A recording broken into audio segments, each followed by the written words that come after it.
So நான் மொதல்ல எந்த மொபைலில் நான் வந்து வீடியோ எடுக்க ஆரம்பிச்சேன்னு பார்த்தீங்கன்னா, ஸோ அப்போல வந்து நோக்கியா வந்து 6070.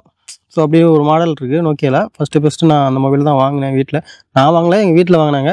ஸோ அதில் மொத்தமாகவே பார்த்தீங்கன்னா ஒரு 1 நிமிஷம் தான், அதிகபட்சம் 1 நிமிஷம் தான் வீடியோவே எடுக்கலாம். அந்த ஃபோனோட ஸ்டோரேஜே ஒரு 50 MB 100 MB அந்த மாதிரி தான் இருக்கும்னு நினைக்கிறேன். அந்த டைமில் அவ்வளோதான் இருக்கும். ஸோ அதில் வந்து அந்த 1 நிமிஷம் வீடியோவில் வந்து இன்னொரு ஃபோனு அதே மாதிரி இருக்கும். எங்கள் ஊரில் இன்னொரு பையன் வச்சுருந்தாப்புல. ஸோ அப்போலாம் வந்து சாங்லாம் கிடையாது, ஒன்லி ரிங்டோன் மட்டும்தான். ஸோ அந்த ரிங்டோனை இன்னொரு ஃபோனில் வந்து ப்ளே பண்ணிவிட்டு இந்த ஃபோனில் வந்து வீடியோ எடுத்துகிட்டு இருந்தேன். ஸோ அந்த மாதிரி நான் வந்து வீடியோ எடுக்கிறதுக்கு ஸ்டார்ட் பண்ணேன் அந்த மொபைலில். ஸோ அடுத்தடுத்த வீடியோவில் வந்து நான் ஒரு கதையாக சொல்கிறேன். பட்டு இந்த கதையில் நான் ஸ்டார்ட் பண்ணது அந்த 6070ன்ற மொபைல். நீங்கள் கூகுளோட டைப் பண்ணி பார்த்தீங்கன்னா தெரியும், அந்த மொபைல் வரும். ஸோ அந்த மொபைலில் தான் ஃபஸ்ட்டு நான் எடுக்க ஆரம்பித்தேன். ஒரு நல்ல ஃபோட்டோகிராஃபர் ஆகணும்னா நீங்கள் எல்லாத்தையுமே ரசிக்க தெரிஞ்சிருக்கணும். ஸோ நார்மலாக நான் என்ன பண்ணுவேன் பார்த்தீங்கன்னா, காலைல எப்போவுமே நான் வாக்கிங் வருவேன். வரும்போது என்னோடய மொபைல் எப்போவுமே என் கையில் தான் இருக்கும்.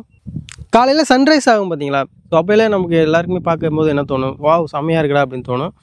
ஜஸ்ட் பார்த்துட்டு எல்லாருமே கடந்து போயிடும். பட் நான் அப்படி போக மாட்டேன். அந்த சன்ரைஸ் ஆகும்போது என்னோடய மொபைலில் வந்து நான் ஃபோட்டோஸ் எடுப்பேன். ஸோ நார்மலாக சன்ரைஸ் ஆகுது, இப்படி நின்று ஒரு ஃபோட்டோ எடுக்கலாம் அப்படின்னு இல்லை. ஸோ எல்லாருமே மொபைலில் வந்து நார்மலாக சன்ரைஸ் ஆகுதுன்னா சும்மா இப்படி நின்று நம்ம ஸ்ட்ரைட்டாக எடுப்போம். பட் நான் அப்படி பண்ண மாட்டேன். நான் என்ன பண்ணுவேன்னு பார்த்தீங்கன்னா, நார்மலாக எடுக்கிறதும் ஓகே தான். ஸோ எடுத்ததுக்கப்புறம் வேறு எந்த ஆங்கிள்லாம் எடுத்தால் அந்த சன்ரைஸ் வந்து இன்னும் அழகாக தெரியும் அப்படின்றதுக்காக நான் வெவ்வேறு ஆங்கிளில் வந்து அந்த ஃபோட்டோஸ் எடுப்பேன்.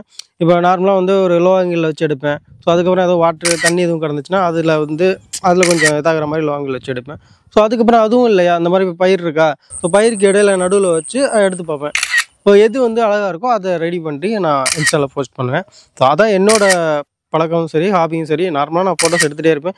அந்த சன்ரைஸ் மட்டும் இல்லை, நார்மலாக நான் வெளியில் எங்கே போனாலும் சரி, இல்லை ஊருக்குள்ளேயே சரி, ஒரு நாய்க்குட்டி போகுதா, இல்லை ஏதாவது பாப்பா சிரிக்குதா, இல்லை யாராவது ஒருத்தவங்க இருக்காங்கன்னா நமக்கு டக்குன்னு பார்க்கும்போது வா இது நல்லா இருக்கே அப்படின்னு சொல்லிட்டு நான் டக்குன்னு என்னோடய ஃபோனை எடுத்துகிட்டு நான் ஃபோட்டோஸ் எடுத்துடுவேன். நான் எடுக்கிற ஒவ்வொரு ஃபோட்டோவும் ஒவ்வொரு லெசனை வந்து எனக்கு கற்றுக் கொடுத்துருந்துச்சு. ஸோ அப்படியே எடுத்து தான் இப்போ நான் இந்த நிலையில் கொஞ்சம் ஏதோ எனக்கு ஓரளவு தெரியுது. பட் நீங்களும் அதே மாதிரி தான், நீங்கள் எடுத்தோன்னே கேமராவில் எடுக்கணும், நம்ம கேமரா வச்சு தான் நம்ம ட்ரை பண்ணணும், கற்றுக்கணும் அப்படின்னு நினைக்காம, உங்கள் கையில் இருக்கிற மொபைல் அது வந்து சும்மா நார்மல் மிட்ரேஞ்ச் மொபைலாக இருந்தாலும் சரி, அதுலேயும் கேமரா இருக்குங்கள, குவாலிட்டி கம்மியாக இருக்கும் அவ்வளோதான். பட் அதில் வந்து நீங்கள் எடுக்க தான் உங்களுக்கு வந்து நீங்கள் என்னென்ன தப்பு பண்ணுறீங்க, எப்படி ஃப்ரேம் வைக்கிறீங்க அப்படின்னு வந்து நிறையா விஷயங்கள் வந்து ஒன்று ஒன்றா உங்களுக்கு கற்றுக்க தோணும். ஸோ அதனால் ஜஸ்ட் நீங்கள் பார்க்குறத ரசிக்கிறீங்களா, ஸோ ரசிக்கிறது மட்டும் இல்லாமல் அதை வந்து மொபைலை வச்சு கேப்சர் பண்ணுங்கள். ஒவ்வொரு ஃபோட்டோவுமே ஒவ்வொரு லெசனை உங்களுக்கு கற்றுக் கொடுக்கும். ஸோ அதில் எந்த ஒரு ஆட்சேபனையும் இல்லை. ஸோ அடுத்த வீடியோவில் சந்திக்கும் முறை நான் உங்களுக்கு பாரதி ஸ்டுடியோ. நன்றி, வணக்கம், பாய்.